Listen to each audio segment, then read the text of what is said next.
Catherine, pourquoi j'ai mis ma vie en pause? Le sous-titre que j'ai derrière cette question, c'est j'ai peur de passer à la suite. Il y a un chapitre qui est clos. Tu as terminé un livre et il est temps de passer à la suite. Il est temps de passer au prochain livre, à la prochaine histoire, à la prochaine aventure, à la prochaine quête, aux prochaines rencontres. Et quelque part, c'est ça que tu repousses dans ton être. Ça vient toucher la question de est-ce que je vais être capable d'appréhender les nouveaux défis de ma vie. Toutes les situations que tu vis, tu peux les endosser. Tu peux y faire face. Tu as les ressources. C'est ça le truc. Tu as des ressources insoupçonnées et quelque part, tu n'as pas l'habitude de te voir pleine de ressources, mais au contraire de te voir pleine de manque. Comme si tu disais, ah mais non, je suis pas capable de faire la cuisine, alors que ça fait 10 ans que tu prends des cours de cuisine. Tu préfères voir ton verre à moitié vide que de voir ton verre à moitié plein. Alors que tu es pleine de ressources, alors que tu es pleine de talent, alors que tu es ta zone de talent, et que tu as des ressources qui sont conscientes, et ça c'est important que tu les honores, c'est important que tu les chérisses. Quand on a des choses qu'on sait faire, il faut l'exprimer.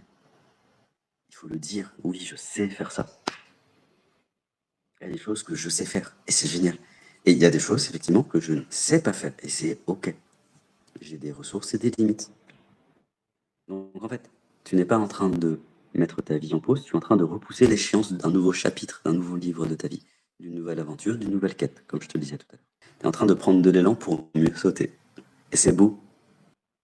Et c'est normal, Catherine, je suis en train de voir ton message qui dit oui, mais je suis pleine de peur. C'est OK. Les peurs ne sont pas un signe que tu n'es pas capable.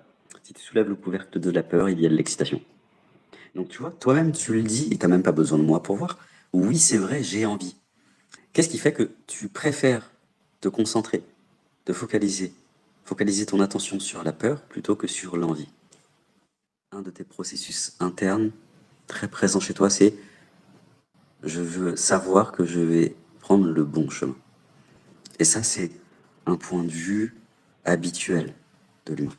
Et on pense que c'est normal.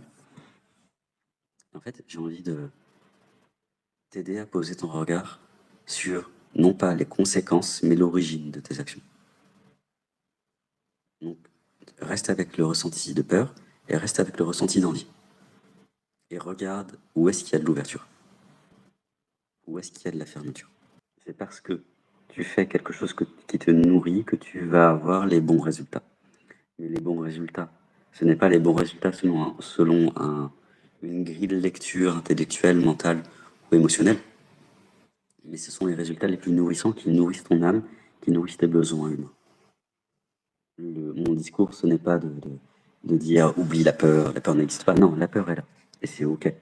La peur est un indicateur. La peur est un indicateur que tu as envie. Il est de ton choix, il est de ta responsabilité, il est de ton pouvoir de voir que tu es capable.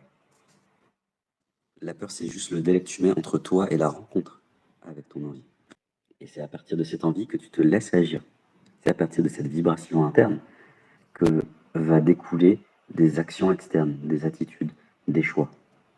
Et tu restes toujours à l'écoute de ce qui se passe en toi, de ces énergies, de ces forces, de ce flou.